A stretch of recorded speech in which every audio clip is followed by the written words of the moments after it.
हल्ली बाजारामध्ये मक्याचे कणस भरपूर प्रमाणात यायला अशी सुरुवात झालेली आहे. पावसाळ्याच्या वातावरणामध्ये असे मक्याचे जर वडे तुम्हाला खायला मिळाले तर किती मजा येईल ना. अगदी अशी मस्त कुरकुरीत असे वडे तयार होतात. 2 ते 3 तास मुरत घातलेली उडदाची डाळ घेतली आणि स्वच्छ धुवून घेतली. 1 वाटी उडदाची डाळ घ्यायची. त्याच वाटीच्या मेजरमेंटने मुगाची डाळ घेतलेली आहे, पण याची साल काढून घेतलेली नाही आहे.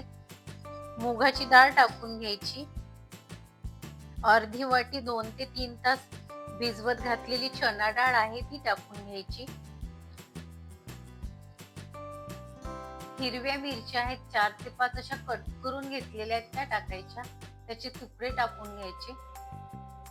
लहसून आहे जवळजवळ ह्या 15 ते 20 पाकळ्या होत्या अशा कट करून घेतलेल्या आहेत. लहसूनचे असे कट केलेले तुकडे टाकून घ्यायचे.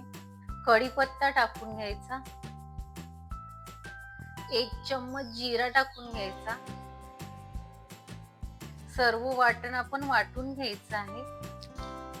अशा पद्धतीने हे वाटण वाटून घ्यायचं.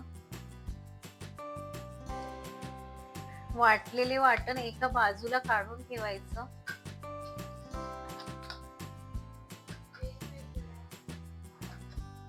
त्याच मिक्सर मध्ये जवळजवळ 2 वाटी ओले कॉर्न आहेत. अगदी बारीक वाटून घ्यायचं नाही आपल्याला, असं थोडंसं चालू बंद करून असं जाडसर वाटून घ्यायचे आहेत कॉर्न आपल्याला. अशा पद्धतीने जाडसर वाटून घेतलं. हे सुद्धा आता जे आपण आधीचं वाटण वाटून घेतलं होतं त्यामध्ये टाकून घ्यायचं.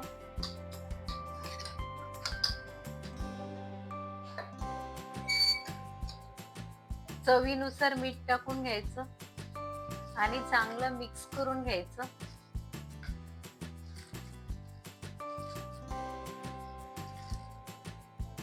कोथिंबीर टाकून घ्यायची. बारीक चिरलेला कांदा टाकून घ्यायचा.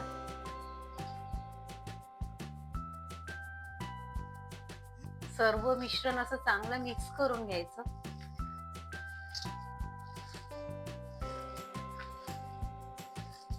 आपण वाटलेल्या सारणाचा असा आधी गोळा करून घ्यायचा. एक पन्नी घेतली आणि पन्नीला असं करून याच्या आत वाटी ठेवलेली आहे.